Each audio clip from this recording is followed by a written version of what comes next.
Hi, this is John Wood here, the founder of Rageheart, and I'm here with the very first Unleash the Beast podcast episode.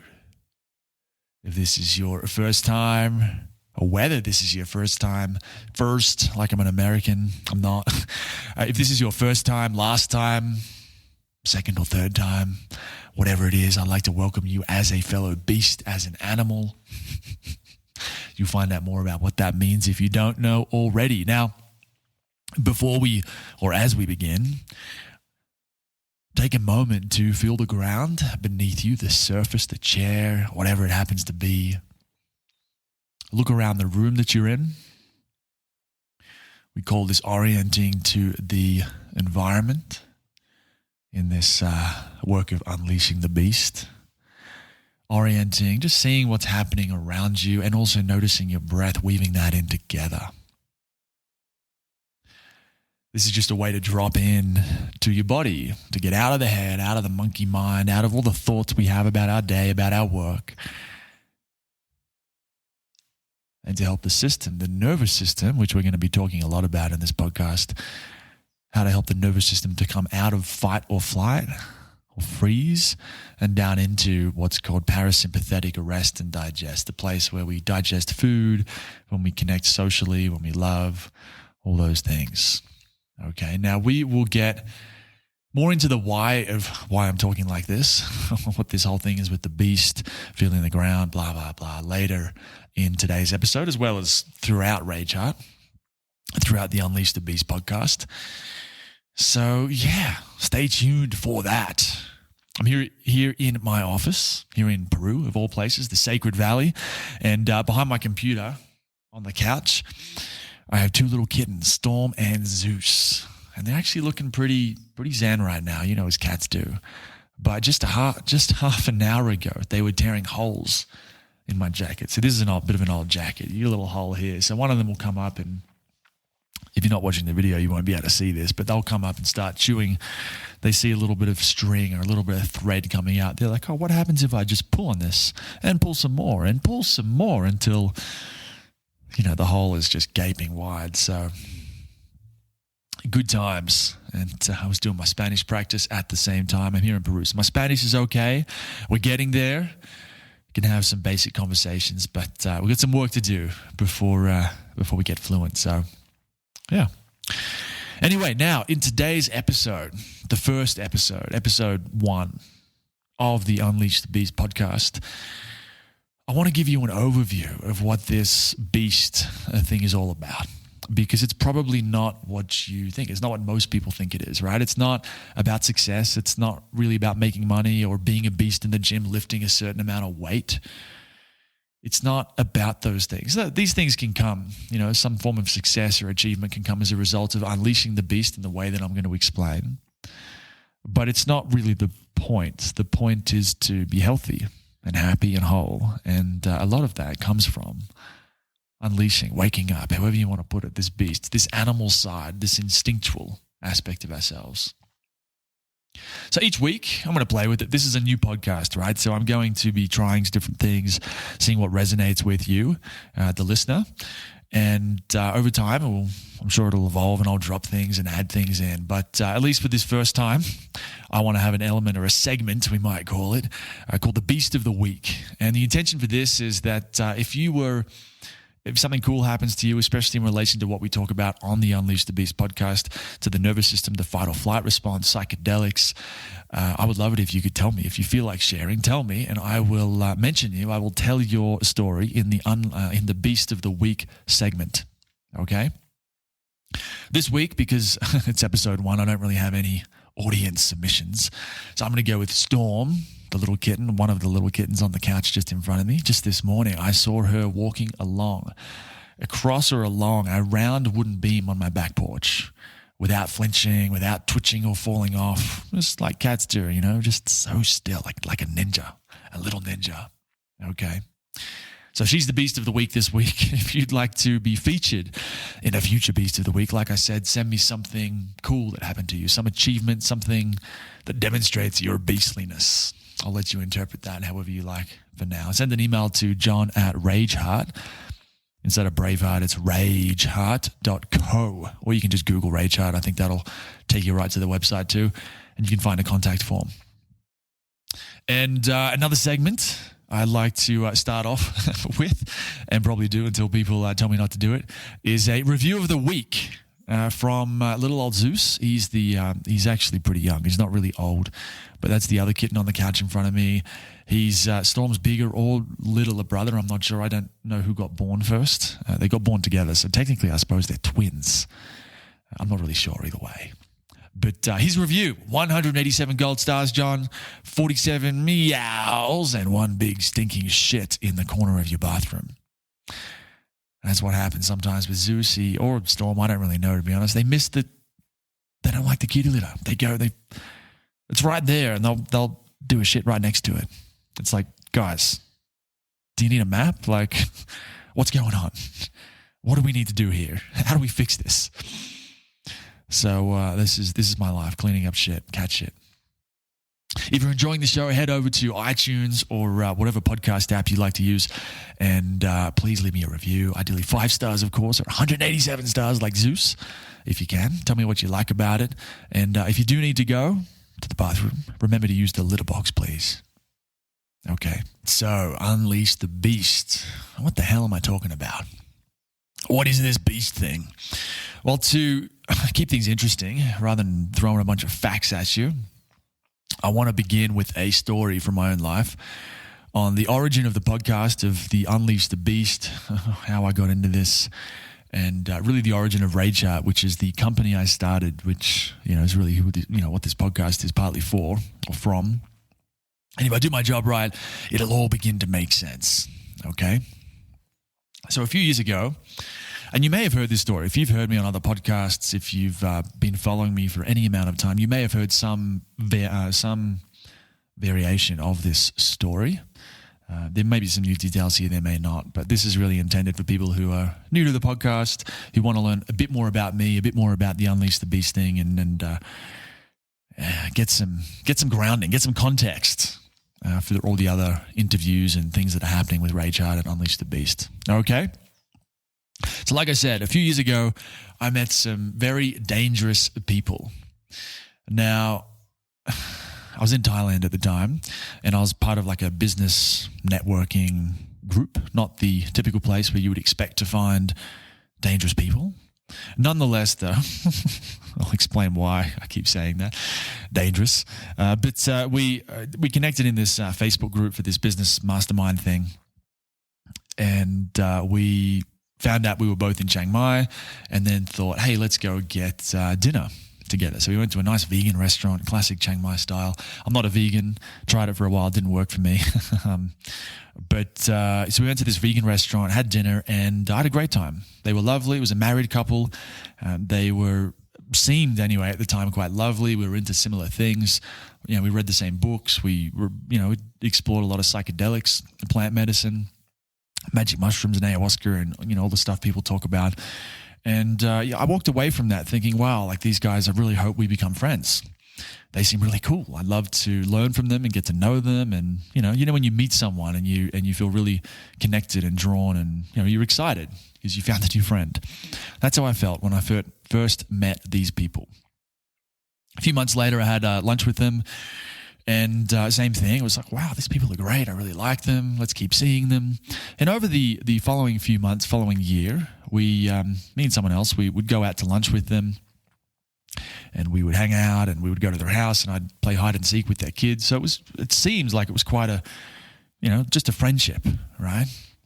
And I was enjoying it, but somewhere along the way, I started to have what would I say, like a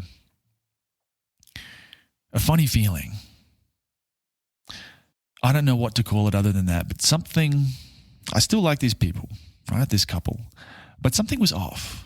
Every now and then they would say something or do something, and something in me would be a bit like, I couldn't fully put my finger on it or explain it or put words to it, but something just wasn't connecting, right? It's like there was if I was going to put words on it now, I'd probably say something like, every now and then they might say something that just didn't feel congruent. It didn't add up. It didn't make sense. I'm like, hey, but you said this. Why are you saying this now? Like, that doesn't make sense. Now, these days, I would pay attention to that. But back then, before I'd learned to connect with the body, before I'd unleashed the beast inside me, right, I ignored that feeling because I'd spent, like a lot of people, I'd spent my entire life not listening to my feelings, right? I lived very much in my head. I made my decisions through thinking. I analyzed through journaling. Life was very mental, and I had no idea. That was the catch. I guess if I did, I wouldn't have been so mental. But especially in the Western world, our culture, we're raised to think. We're not raised to feel. Look at school. Look at our schoolworks. It's all about thinking, all about getting the right answer on the test. It is absolutely not about feeling, being in touch with your gut for various reasons, which I'm not going to go into right now. So anyway, I have this funny feeling with these people, and something's off, and I ignored it. It was very subtle. It's not like it's an overwhelming thing. I wasn't having a panic attack. It was just this, just like a little, That's how I describe it to people. I'm like, just, they'd say something and I'd be like, I don't know about that. So anyway, a few months, I don't know, maybe a year, almost a year after I'd met them. So I found out we were doing this long before this. I'm jumping around a bit here. Please forgive me if this is confusing. If we go back a little bit earlier, we decided to do sort of like a coaching swap, right? Where they needed some help with their marketing. I wanted to learn more about their life coaching thing, whatever they're different. They call it quantum healing. They're all these fancy buzzwords. It all seems like a joke now. But at the time, it seemed like, oh, wow, this is interesting. So I was like, all right, you tell me what you know about life and psychedelics and whatever, and I'll help you, find a better way to communicate what you're doing and get more customers and get your message out there, essentially, because that's what I'd done for 10 years for other people, other companies. So we did this thing, and we'd go back and forth, and they'd send me some things to look at. Hey, we wrote this email. Can you just make sure it sounds good? We wrote this ad. We wrote this thing, that, and then they would, I'd be able to ask them questions about, what do you think about this? I had this happen, in an ayahuasca ceremony. What do you think about that kind of thing? And so this went on for, a good few months, a good year-ish, a bit less than a year. And but then one day this is a married couple, right? One day the wife, sends me a Facebook ad to get some feedback from me. And the first line said, "Get unstuck and on purpose." And when I read that, I'm like, I need that. I want that. In just some context, my life at that point, I grew up in Sydney, Australia, but by that point I'd been living overseas for almost 10 years, run it, with an online business. I'd lived in probably coming up on 20 different countries. So really cool lifestyle. I had a wonderful girlfriend at the time. We're no longer together partly because of what I'm about to explain to you, what happened with these people. But good relationship at the time, great lifestyle, living overseas, good friends. Life was decent, I would say. By many, from the outside looking in, it's like you should be happy, fulfilled. And yet, I'd say at least for 4 or 5 years, I'd felt quite empty. I wouldn't say I was clinically depressed. I never got diagnosed or anything, but there was certainly felt like there was a dampener on everything. I had nice things and had a nice lifestyle and nice people around me and things like that for the most part, but I wasn't stoked. I wasn't stoked to be living the life that I was living. I wasn't fulfilled. There wasn't a deep sense of meaning or purpose. Looking back as well, I was so in my head without even realizing it. There's all kinds of different issues. I had to drink a lot of coffee to get anything done. I actually found it very difficult to be motivated with my business because I didn't really care about what I was doing. So I'd get by, I'd make money, but I certainly wasn't making the most of my potential. So when I read that line, "Get unstuck and on purpose," I'm thinking, man, that's exactly what I need. That's, you just described my problem better than I could. I feel stuck in certain ways, and I feel like I've been like this for years, and I don't want it to keep going, and so I want to get unstuck. and on purpose. Get unstuck and on purpose. So I read that and then told this couple that, hey, I actually want to hire them. Instead of just doing a coaching swap, which was there was no money exchange at that point, I wanted to actually hire them, pay them for like a coaching thing. So I did. I paid them $3,000 US dollars, not a small amount of money, for what amounted to a few phone calls and a mushroom ceremony. It was essentially it, and maybe a little bit of WhatsApp access. We'd go back and forth with voice messages. The calls weren't really anything to talk about, pretty standard shit. But the mushroom ceremony was probably the weirdest and most insane mushroom ceremony I've ever had. So in this mushroom ceremony, I went round to their house, magic mushrooms, not shiitake mushrooms or lion's mane, magic mushrooms. So I went round to their place and they asked me what my intention was, and I'd written out a whole page of stuff. And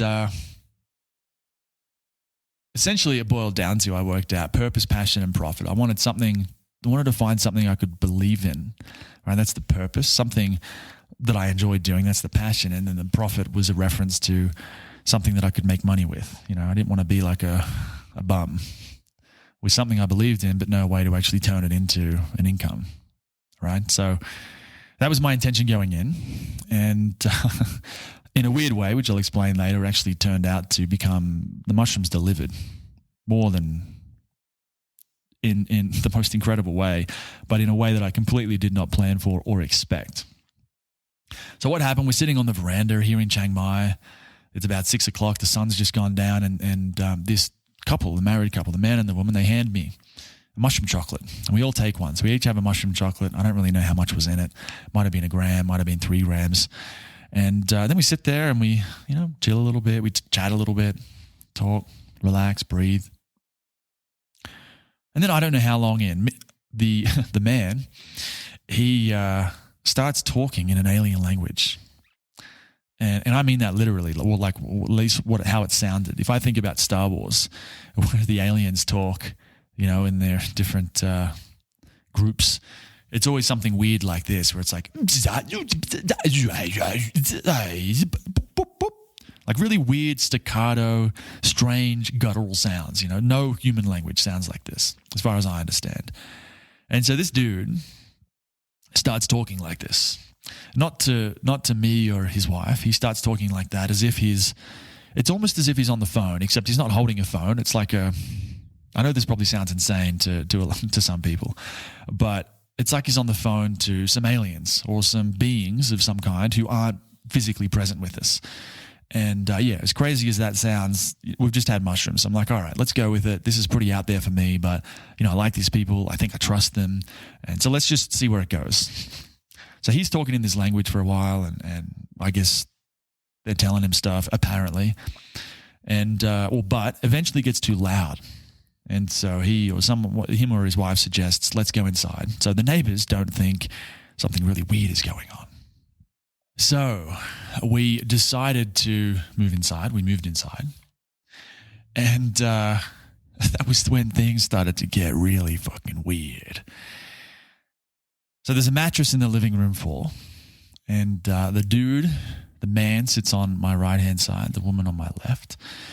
And the dude, this 45-year-old dude, this man, starts or continues with his alien voice, with his alien language, like he's on the phone with these cats in another galaxy somewhere, apparently.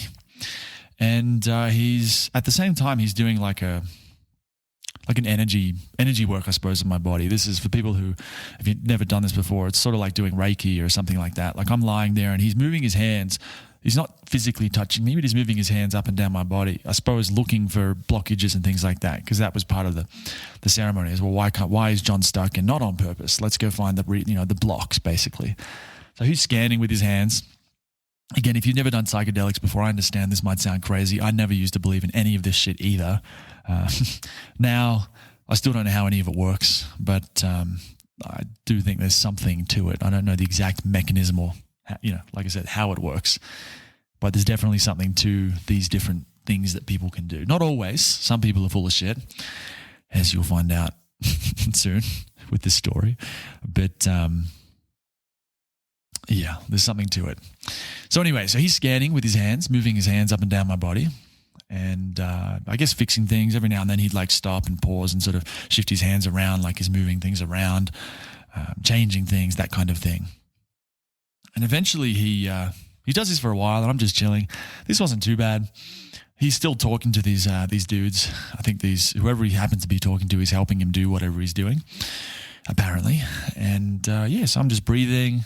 His wife's sitting there. I don't remember her saying that much at this point. And he's almost done. You know when people are on the phone and it sounds like they're wrapping up. They're almost finished.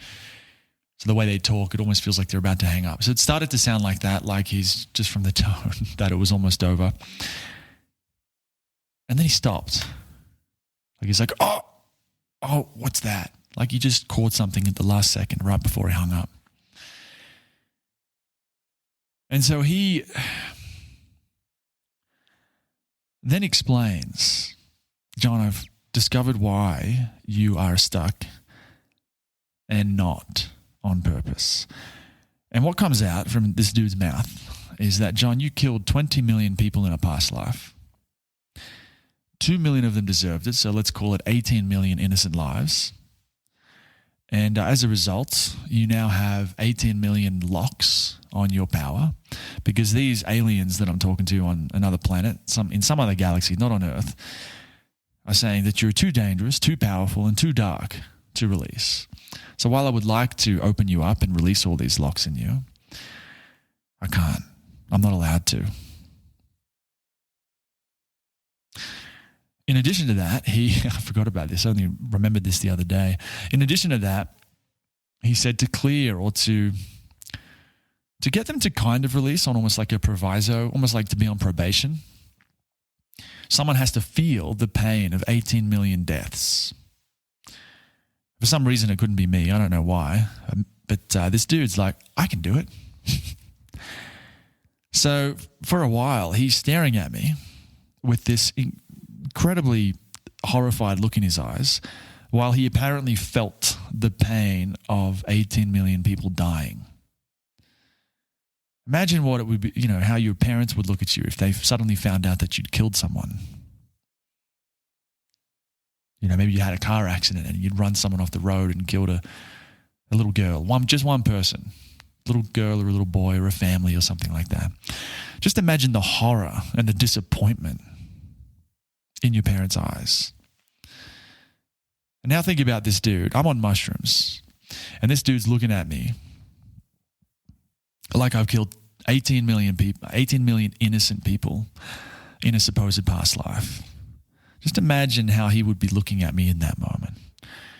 Like I'm essentially, if I go by numbers alone, that's 3 times worse than Hitler. Right? So think about how you would look at Hitler. You'd look at him like with horror, absolute horror at the kind of person who could do that. This is how this guy was looking at me while I'm on mushrooms, supposedly feeling the pain. So he's contorting and twisting and moaning like he's really going through it. It was pretty insane. I've never had an experience quite like this.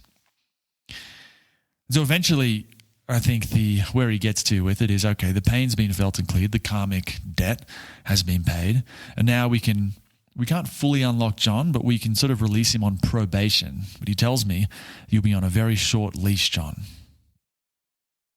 And later that night, his wife, I like to ask a lot of questions, right? Tend to be quite skeptical, especially of things like this. And so I asked them a lot of questions afterwards to kind of wrap my head around what the hell had happened. And they answered a few, but at some point, the wife, was not happy with the questions I was asking. Perhaps she felt threatened or insecure. And she started telling me that I'm arrogant, that it's all part of this dark past that I have, that I just need to trust them. And that was just that night. But sort of in the months, and this is probably why I had that funny feeling, sort of in the months leading up to that and the months following that, the undermining continued, right? So they continued to tell me whenever I had doubts or whenever I got skeptical, they would tell me that it's just my trust issues coming up. It's just my dark past. I remember the dude, we were talking about past lives, and I know it can sound crazy depending on what kind of person you are and what you're up to, but he was talking, these people were just this couple were very out there. So he was talking about we incarnate into a lineage, into our families based on our past lives before that, how good or bad we've been. And so my family, there's a lot of families, there's a lot of pain there, a lot of trauma, my family in this life. And this guy went so far as to say that I barely was good enough to incarnate into that family line. So you see, there was this constant campaign, I suppose you could call it, to make me feel like I'm dark, that I'm arrogant, that I have trust issues, anger issues. And I didn't really see what was going on at the time. I'm not saying I believed it 100%. To me, it seemed a bit ridiculous, but I also couldn't disprove it either. And so I think how my experience going through this was the real tricky thing, to use that word again, dark, the real evil thing about these kinds of games that people play is the doubts that it creates.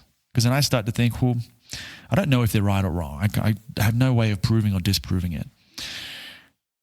But what if they are right? What if I am the bad person they keep telling me? What if they're the only people who can fix me? Because no one else is going to understand this. I can tell the people I told about this, only a few people to begin with, they thought it was insane.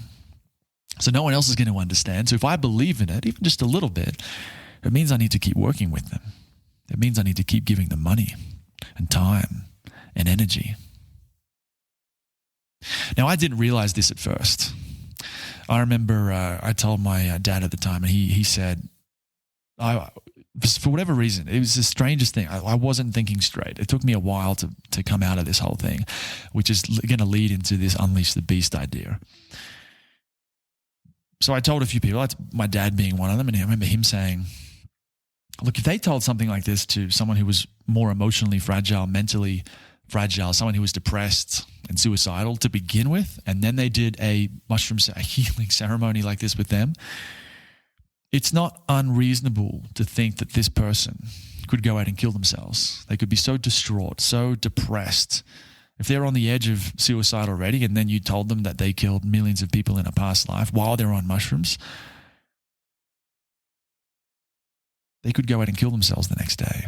Or if they already feel like they're a bad person, they might be like, well, if I did it in a past life, why not do it in this life and then grab a gun and go shoot some people? Right? And even that, I remember my dad told me that like shortly after this ceremony with these clowns. And I was like, yeah. But I still didn't really get it. I wasn't ready to, for whatever reason, accept it. So I kept hanging out with these coaches. We'd go to lunch with them and dinner, and we kept playing hide and seek with the kids. And I'd have different issues. I mentioned that thing my dad said to them, and I'd have my own doubts, and I'd ask them about them. And every time their strategy was to put it back on me. Like, John, you're just thinking too much. John, you're too in your mind. John, you're just projecting. Really, it's just your anger issues and trust issues coming up. And once we work through those, like, you'll understand everything. This went on and on and on. And I think somewhere around 3 months after the ceremony, I still wasn't feeling great about the whole thing. But 3 months later, I started learning about the nervous system and the fight or flight response, and this idea that as a culture, as people, we are by and large very disconnected from our survival instincts. We are perpetually in a state of fight or flight, very often functional freeze. And this keeps us in our head. It keeps us disconnected from our body, from our instincts, from our funny feelings that tell us when something is wrong, when someone is dangerous. And so I started learning about this stuff. My sister had been working through some things with a therapist there's different modalities for working with the nervous system, but she'd been working with someone to process some things in her life through this, with these nervous system techniques as well. So she told me about it. I'm like, that sounds fucking great. I need to check that shit out. So I did some research, found some information, started practicing. Very quickly, two emotions became apparent or obvious. Not as thoughts, but I could feel it. And one of them was grief. Because the woman I was dating at the time, who by that point I was already starting to think about kids and family and marriage, it was getting serious, right? So in love. It was my first time I'd been in love, I would say, officially, legit. He was great. But she'd been working with these coaches too, and just like they'd gotten in my head, they'd gotten in her head about me.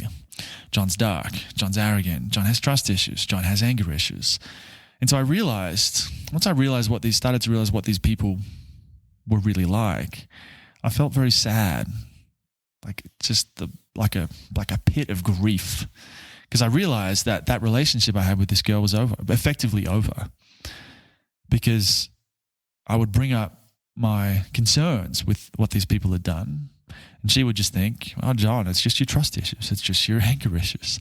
She would parrot out the responses that this couple of life coaches had programmed her to say. It was like a programmed response. And so I was so sad at the time. This is 3 years ago now. I was so sad when I realized this, because we tried to talk about it, and I could just see that they'd gotten so in her head that it was too late. It was too late for me to stop the negative undermining that they'd done. And with that realization also came rage. Rage that I don't think I'd ever felt anger or rage like this before. And this is coming from someone who, a year before that, if you asked me, "Do you ever get angry?" I would have said, "No, I'm just not an angry person." Yeah, occasionally in traffic, maybe someone cuts me off, but for the most part, anger is just not really part of my life. Like I just never really got angry. I don't think I ever really cried very often either. I didn't feel much. But when I started learning about the nervous system and started learning how to get into the body, into feeling what was actually happening there, all of a sudden there was that grief, and I was crying, like tears, and like it was a lot as I realized what had really happened with these coaches. And anger, that someone had crossed a line. They had messed with my romantic relationship and messed with my brain, my mind. Grief and anger. And that's just an example of what can happen when we start to drop into our body, into the nervous system. And to me, this is really what it means to unleash the beast. It's not lifting a certain amount of weight or making a certain amount of money, like I said. It's about being in touch with our instincts, with our emotions, being able to feel them and express them and know what to do with them. And so after I started to feel all this stuff, I remember too, I tried to talk again once more, tried to talk to the coaches and look, this really isn't making sense. I still held out hope that maybe I just misunderstood. Maybe I'd gotten it all wrong. So I tried talking to them again, and I was again told that, "John, we're not going to discuss what we did with you, but if you want help dealing with those thoughts in your head, we can help you sort of make the thoughts go away. But we're not going to discuss the ceremony or whether it was good or bad or right or wrong." So the message was, "John, we're fine. We're okay. You're the one with the problem, John. You're the one who's got an issue here, not us. We're fine. We're perfect. We're blameless." Now, I didn't really know what was happening here. Again, something felt off. Like I felt just doesn't feel right. Like I get what they're saying and maybe it is me, but something's just not adding up. That funny feeling had grown. So then I spoke to a friend, a really close friend of mine. We've been talking on the phone regularly for probably close to 10 years by this point. And I decided to open up to him because one of the, I would call it even a red flag now, actually. I didn't really tell very many people about what happened with these coaches because it just felt so insane and so out there that I thought no one's going to believe me. They're just going to laugh at me. So it was hard to get perspective, get advice from people. But by this point, I was so I felt like a mess. I was all over the place psychologically. I didn't know what to think of what was really happening, what had happened with these coaches. I knew I was angry. I knew I was sad, but I still hadn't really figured it out yet. So I spoke to a friend, told him what I've told you here. And he listens. He was fantastic. He listens. There's the value of really good friends.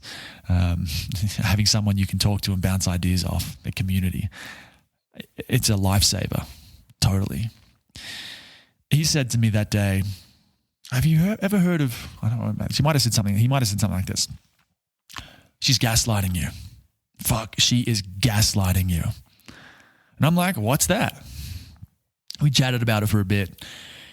And I went home from that call. I went back to the house and looked up gaslighting, spiritual gaslighting, I think. But gaslighting, spiritual gaslighting, same thing, one with the more spiritual bent. As soon as I read an article on what gaslighting was, everything clicked into place. So in case you don't know, because up until that point, someone had mentioned gaslighting to me, and I'm like, oh, okay, that's interesting, but it didn't land. And then I looked it up, and it's basically the idea that when someone mistreats you, they say the wrong thing, they make a mistake, they hurt you, and they do something, they make a mistake, they fuck up. And then when you call them out on it, you're like, look, man, don't do that. I don't like it when you do that. You shouldn't have done that. I really don't appreciate it. I don't want you to talk to me about this thing anymore. Instead of being like, hey, I'm sorry. I'll do my best not to do that again. Instead of doing that and just making a genuine apology, they turn it back on you. So the message is they want you to think that they're blameless and you're the one with the problem. So they might say, like a guilt tripping, like, I've done so much for you. How can you really think or feel like that? The message being, there's nothing wrong with them. You're the one with the problem because you don't appreciate all the nice things they've done for you. Or they might say, it's not that big of a deal. Why are you so upset? Why are you so upset that I called you that name, or that I ignored you here, or that I went into your room the other day and grabbed that thing without asking? It's not that big of a deal. Again, the message being, there's nothing wrong with them. They haven't done anything wrong. You're just being really fussy and uptight. All right, so the message, the basic dynamic is when you confront someone who has wronged you, who's made a genuine mistake, who's crossed a boundary, when you point it out to them, instead of taking responsibility, they push it back on you. They say something to make you think that you're the one with the problem. You're too insecure. You're too uptight. Right? You don't appreciate them enough. And what it does is it wears down the person who this happens to over time. And gradually they come to believe that there's something wrong with them. They're broken. And the more that happens, the more their sense of self breaks down, the easier they are to control. And so this is what these coaches were doing. Right? If I think back to what they were saying, it was every time I had a problem with what they did, there was no apology. I never got a refund from them, even though I asked. It was always just saying things like, John, you're just thinking too much. Right? That's another form of a gaslight. You're just thinking too much. I haven't done anything wrong. You just think too much. You're too in your head. Yeah, you need help. Yeah. Well, you've just got some emotions. You're just projecting. I've heard this so many times now. You're just projecting. It's a very common gaslight. You have a genuine issue with someone and they say, no, you're just projecting it onto me. Right? This is what these coaches did. And so when I read that article about gaslighting, a light bulb went off and I realized what had really happened. And once that clicked in, coaches were gone. I cut them off, blocked them everywhere. Because I could see this is so incredibly toxic. I will not have anyone, I don't care who they are, family or friends or anyone in my life who behaves like this. Now that I can see what they're doing, we're done. So cut them off. Like I said, I realized that my relationship with the woman I was dating at the time was effectively over as well. We didn't break up for another few months, but I realized it was more or less too late. She was too plugged into what they were up to. So it was too late there. So that ended a few months after that. And it took a good year, 2 years to pick up the pieces after that. It's very similar what what cults do, right? It's this, I remember part of the processing, right? A huge part of it was this nervous system beast, unleashing the beast stuff, which we'll get into in a second. But another piece of it was learning about cults, learning about mind control. So there were a couple of books, in case you're interested, is Combating Cult Mind Control by Stephen Hassan, I think his name is. The Guru Papers. There was a manipulation course which was great on Udemy. I'll have some links to these. I'll have links to this stuff in the show notes at rageheart.co if you want to get the links. But learning about that helped me see it even more, which was that cults, authoritarian groups, people, so you can even lump into this bucket, spiritual gurus, like a yogi, they all employ a very similar strategy, which is really step one is break down who you are, make you feel like whoever you are right now is not enough. Through gaslighting, just through messaging. You're not spiritual enough. You're not generous enough. You're not grateful enough. You're too uptight. You're too fussy. You're too angry. You're not angry enough. You're too disconnected from your emotions. You think too much, right? They tell people this. And the whole point, it's not even about what they're saying. It's about the underlying message is that something's wrong with you. Whoever you are is not enough. The more you start to believe that, the more open you become to a new operating system, the operating system of the cult, of the group, of the guru. Because you think, well, clearly whoever I am is not enough. So let me try that. Let me take this new thing on. A lot of religions do this. You can even look at look, I grew up going to church. I have nothing against the idea of God and nothing against religion or people who want to be religious or whatever. But what I see a lot in religion, because I grew up with this, is sex, right? Sex is very often made out to be, it's, if you're doing sexual stuff before marriage or you're doing anything that's outside the norm, kinky stuff, BDSM, sex toys, oral sex even in some cases, something's wrong with you. You're a sinner, right? You depraved, sick, twisted mind that you want to get whipped and spanked. And this conversation just took a turn. But this is what religion does with it. And, the message is they take something that is we cannot deny. We cannot crush or stop the sexual impulse. It's why we're here, is because our parents and their parents before them and their parents before them had sex. So we have a very strong sexual drive. We cannot shut it down. But what religion often does is comes in and says, those things you want to do, those fantasies you have, they're wrong. They're a sign that you're a sinner. You're an absolute sinner. And we have the answer. Come to church each week, pay your money, believe in Jesus, follow the rules, blah, blah, blah, blah, blah. It's a very, very similar dynamic.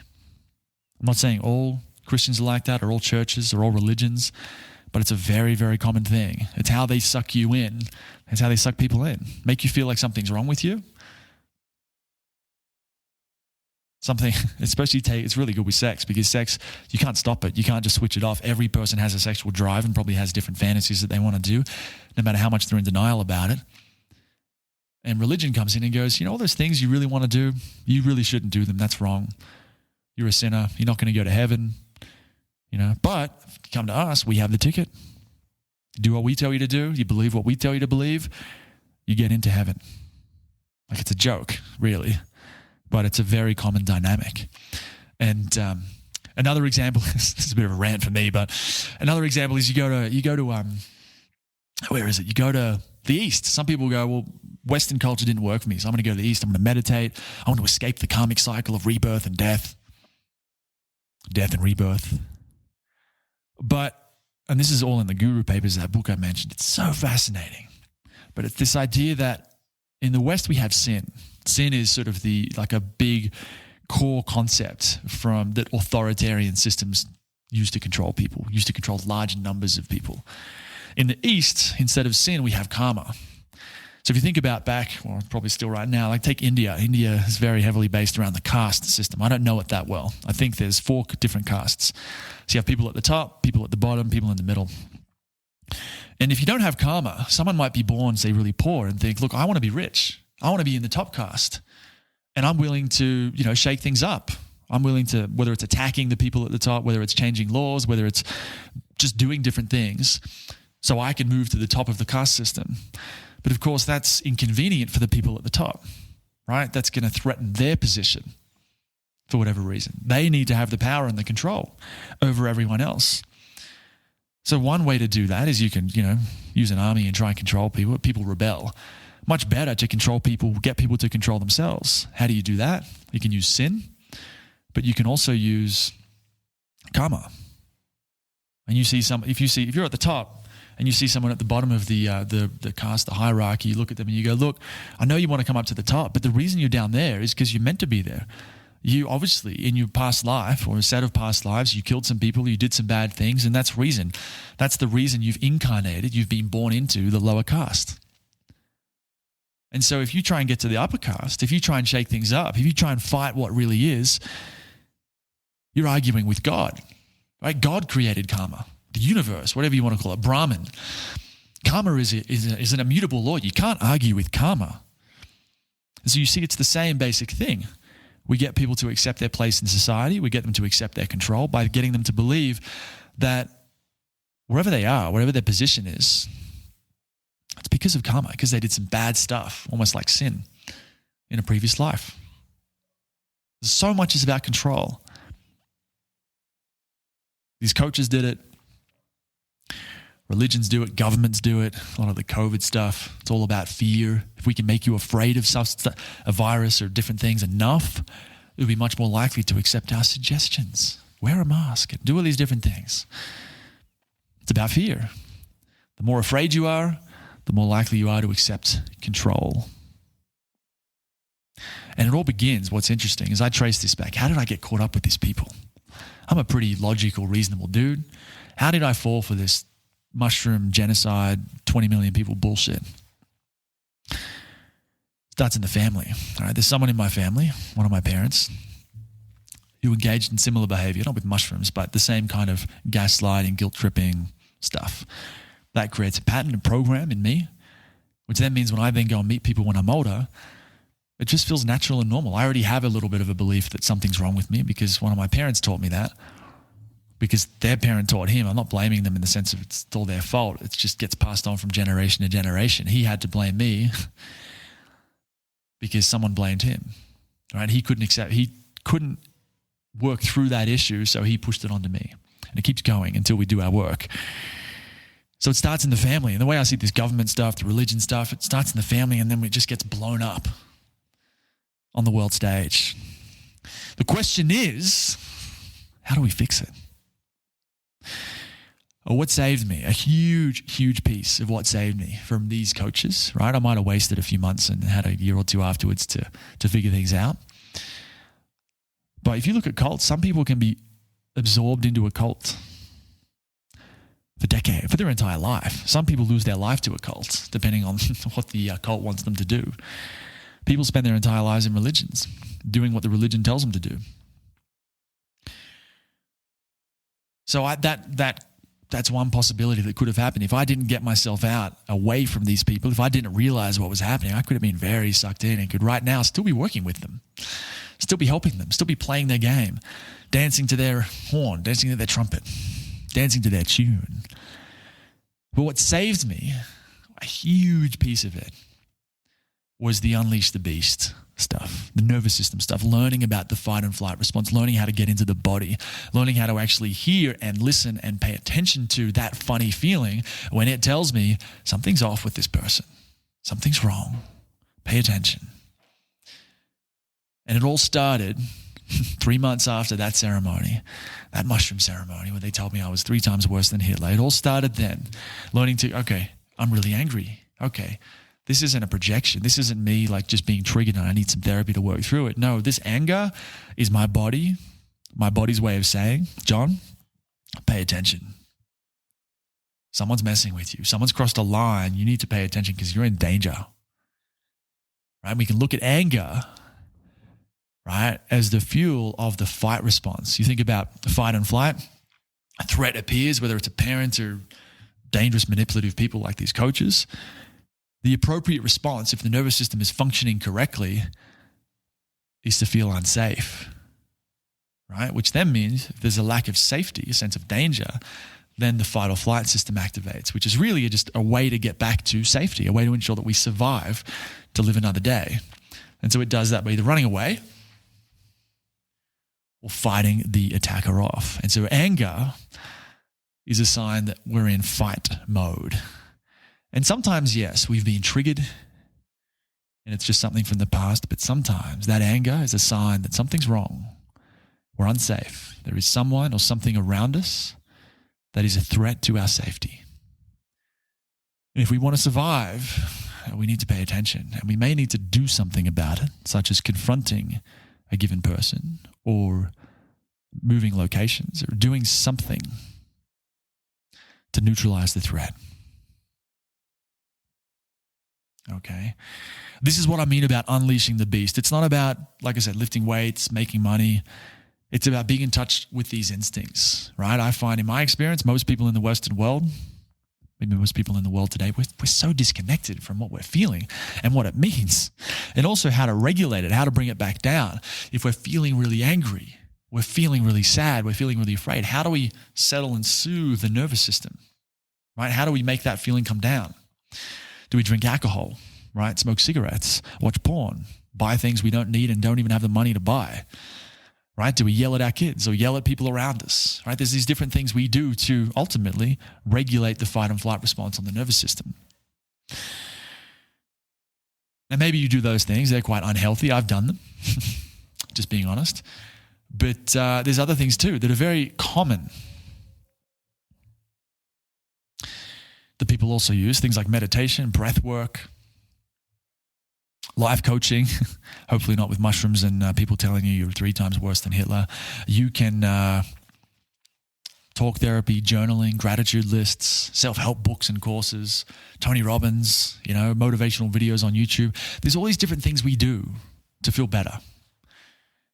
And I did all of them, all the ones I just mentioned, more as well. And everything was helpful. I meditated for 20 minutes a day for almost 10 years before this whole thing happened with these coaches. And so what was interesting is despite 10 years of meditation, daily, almost daily meditation, and at some periods I'd done an hour or two. I think at one point I was doing 4 hours a day of meditation just for, I think, a few weeks or a month or something. But I'd meditated my fair share. And yet that did not stop me from getting involved with these people. If anything, it made me more vulnerable. Because meditation depends on how it's taught, how the person practices. But I think for a lot of people, it may help us to relax, but sometimes that relaxation comes at the cost of being more disconnected from what we're feeling. We're not really feeling through it and resolving it. We're just learning how to not feel it, learning how to take a deep breath and let it go.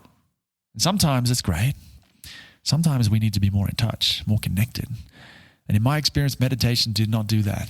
And from what I've seen with other people, it does not do that for a lot of people. Some people, sure.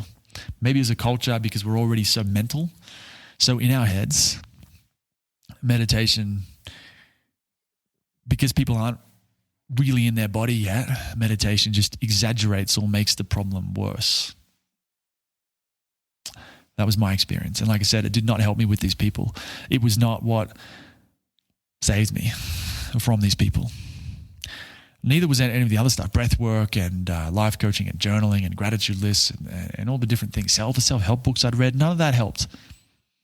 What helped was learning to feel the body. I'm not saying about getting rid of the mind.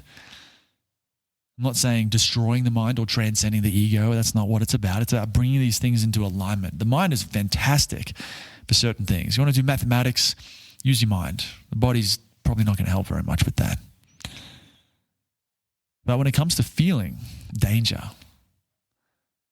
noticing your fight or flight response, when it comes to that, knowing when you're around someone dangerous, for example, nothing beats feeling the body. And no book can tell you what to do, what to think, what to feel. This is just learning to feel the authentic response that the body's having. This is what I mean about unleashing the beast. Because if you look at animals, they are just in touch with this side of themselves. They don't think. They're not ruminating all day long about what's going on in their life as far as we know. They're just in the moment. If they're scared, they run. If they're angry, they attack. If you give them food, they don't want to eat it. They don't apologize. They don't make excuses. They don't say, hey, look, I'm really sorry. I've just had enough. I'm not too hungry. I hope you're not offended. Is it okay? They just stop eating. They are completely themselves. And as a result, they have more energy. Just imagine what your life would be like if you didn't think so much, if you felt more. How much energy do you burn each day thinking about stuff that doesn't matter, worrying about the past or worrying about the future? For most people, it's most of the time. That's energy, right? It also takes a lot of energy to not feel things, right? When we've got emotions like that anger or that sadness or whatever that's in us that we're like pushing down, that takes energy to hold all that stuff in. Or if we're drinking alcohol and smoking cigarettes and doing different things like that, it all costs energy. So just imagine what your life would be like if you didn't need all this unhealthy stuff to regulate your nervous system, to calm yourself down. And what if you didn't need to think so much? You'd have so much more energy, so much more motivation, so much more drive for your life. This is what I mean when I'm talking about unleashing the beast. It's about getting in touch with this side of yourself, learning to feel, learning to put the mind in its proper place, not to get rid of it. And it's not about being calm all the time either, as much as meditation and certain practices would. It's all about being calm. The truth is it's not. Calm is your parasympathetic nervous system. It's part of your existence, you might say. That's when you're relaxed, you're sleeping, you're digesting food, you're talking to friends. But that sympathetic system is absolutely necessary for situations like with these coaches. If you're not in tune with that, if you're not listening to it, or on the other hand, if you're in that fight or flight state all the time, you're going to miss very, very valuable cues, very important cues for safety, for your life. And this also ties into, say, getting unstuck and on purpose. Remember the intention when I hired these people originally was purpose, passion, and profit, right? I wanted to find something I could believe in, something I was passionate about that I love to do, and something that I could make money with. And in a weird way, that's exactly what happened as a result of this ceremony that I did with this couple. That's what led to Rageheart, which is a company I started to teach people, where I teach people how to do exactly what we're talking about here, how to get into the body, how to get out of the head, into the body, out of thinking and ruminating, and into feeling. And there's an incredible sense of purpose with it. I believe in this stuff just about almost more than anything else. To me, this and psychedelics, plant medicine like ayahuasca and San Pedro, the nervous system stuff plus the psychedelics is where it's at. That to me has made just about every other tool more or less irrelevant, because on their own, they're both fantastic. You put them together and it's magic.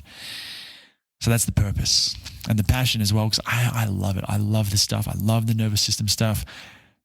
So many times I have these thoughts drop in where it's like, I don't know how people get through life without these skills, without knowing how to bring themselves down and out of fight or flight, out of freeze, without using alcohol and cigarettes and breath work and all the different things that people do, actually learning how to run and drive their nervous system.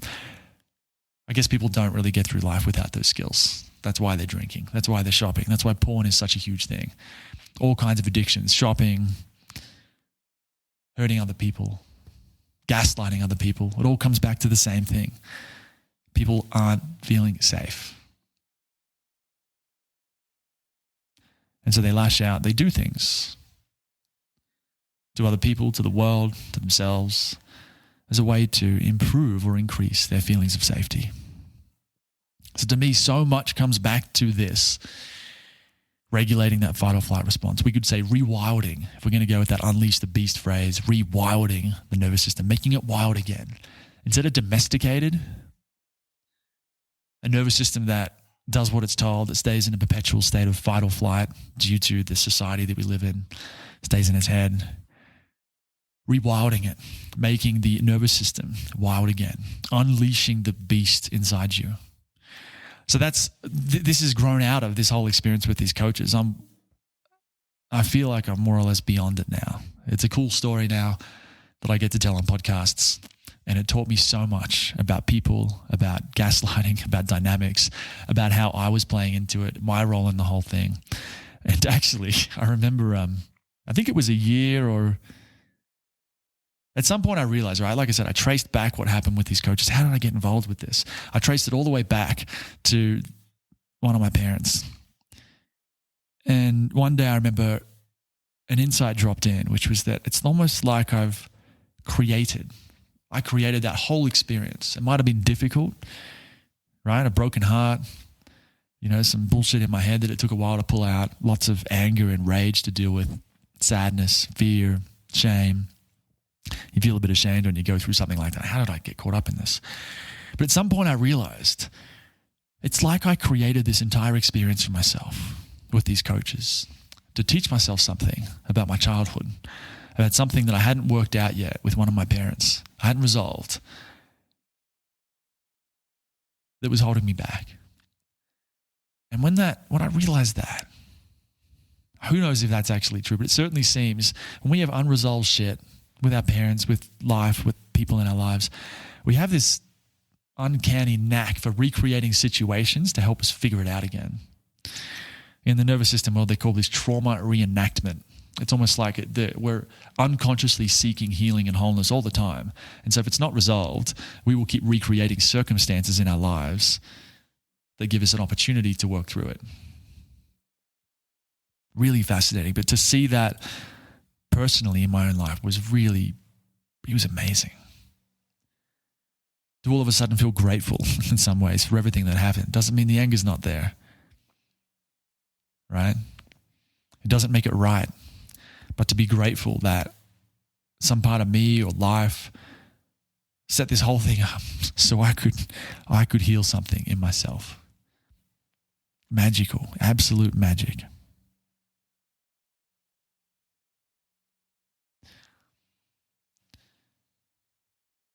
So this whole thing with the coaches, the point of that was to say the purpose, passion, profit, intention from that ceremony where they told me I was 3 times worse than Hitler. The dude rolls around on the floor like he's getting tortured for 18 million lives. That intention came true, just not in the way that I expect. And that's part of why I love these plants as well. It's the nervous system stuff, learning to work with that fight and flight response, the various techniques that come with that, the unleashing the beast aspect of that, getting in touch with that wild, instinctual, emotional part of ourselves. It's that plus psychedelics, plant medicine, ayahuasca, magic mushrooms, all of it. There's been so much goodness and beauty and magic, just the most incredible stuff have come from both of these things. And like I said, together, they've made just about everything else irrelevant. I don't know how else to put it. So that's what this podcast is going to be about, is exploring these things, right? Exploring the nervous system stuff. Somatics is one word for it. The field of somatics, learning to be more in the body, to work through different issues using the body rather than the mind, alongside plant medicine. So whether it's interviewing facilitators, other people who've had some interesting things happen with psychedelics. That's what I want to explore with this. That's where it's going to start anyway. Of course, everything evolves as it happens, and I want to invite feedback from you, the listener.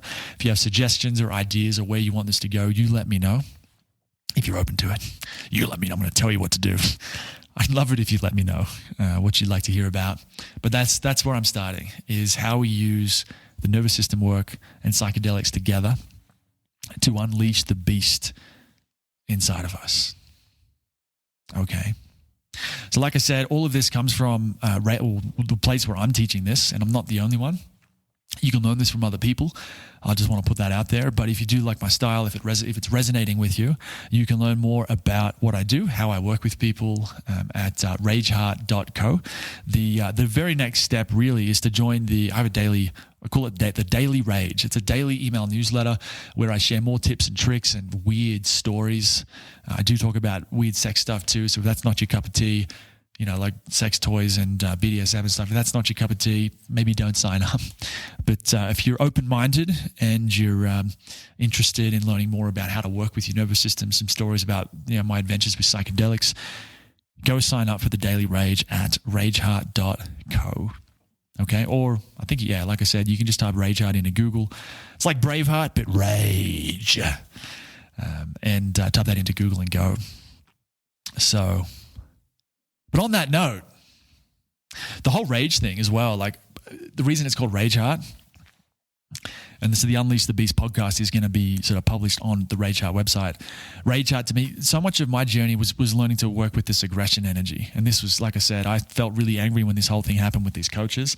But there's a whole way of working in the nervous system where you learn to release aggression energy. And it's so very different to, you meditate. The advice is if you're angry, just watch it, sit with it, just breathe, be very still, don't move.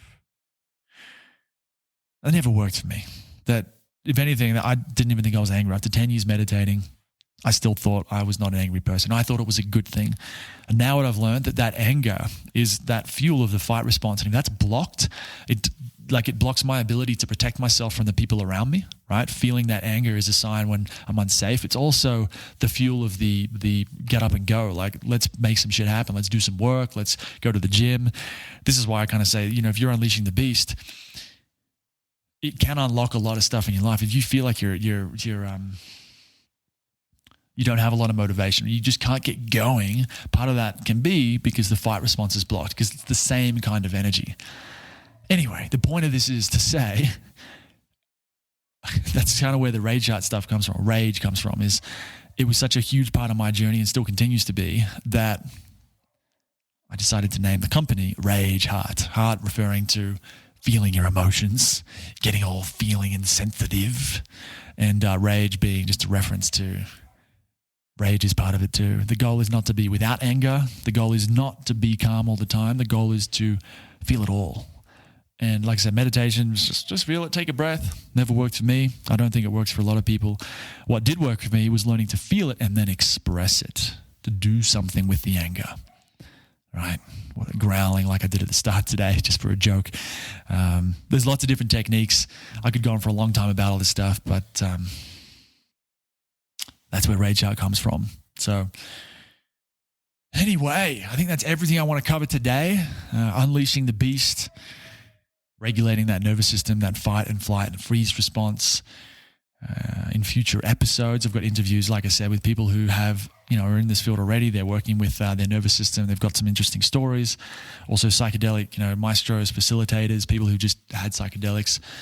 I'll be getting my sister on at one point. We live together here, and she's got some great stories too.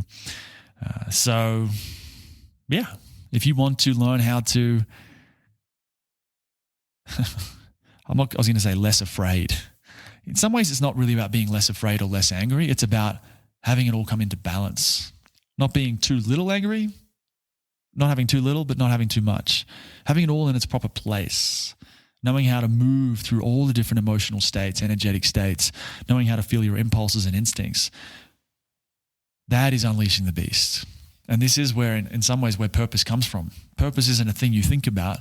It's a thing you feel. So if you want to feel and find your purpose, like I did, you have to learn how to feel in general. The more you can feel what's happening inside you, the more you'll start to feel what your purpose is, what you're here to do. So other benefits include better digestion because you're relaxing down into your parasympathetic system, better skin, less problems with autoimmune conditions, much less thinking stuff happening in the brain, better relationships, better sleep. There's a lot of cool shit that happens when you learn how to work with your nervous system. So I'm going to wrap it up here. Like I said, if you want to learn more about this stuff, if you want to go deeper, keep listening to the podcast or you can sign up to the Daily Rage at rageheart.co, where I share more tips, tricks, and like I said, weird stories about all kinds of stuff in the newsletter. Okay. So thank you for tuning in. I hope this was hopefully enlightening and interesting. And like I said, any feedback, suggestions, let me know. John at rageheart.co. And otherwise, I'll see you next time. One more thing before I forget. If you have enjoyed today's discussion, or it's hard to get discussion with one person, is it? If you've enjoyed today's episode, today's chat, then please go leave a review in iTunes or whatever a podcast app or thing you use. Leave me a review. Like I said, 187 stars if you can. If you can't do that, just make it 5. That'll have to do. And tell me what you like about the podcast. and what you enjoyed about today's episode. It really, really helps me out. I'm really trying to get the word out about the nervous system, the fight and flight, how to work with the fight and flight response in human beings. To me, it is one of the most important things. It changes everything. So much of human behavior, especially of the negative stuff, the ways we hurt each other, comes back to this, of a mismanaged, misunderstood fight and flight response. And so I really am on a mission to spread these ideas to as many people as possible. So if you'd like to be a part of that, the one way to help, there's many ways. One way to help is to go to your podcast app and leave a really cool review. So that's all. See you next time.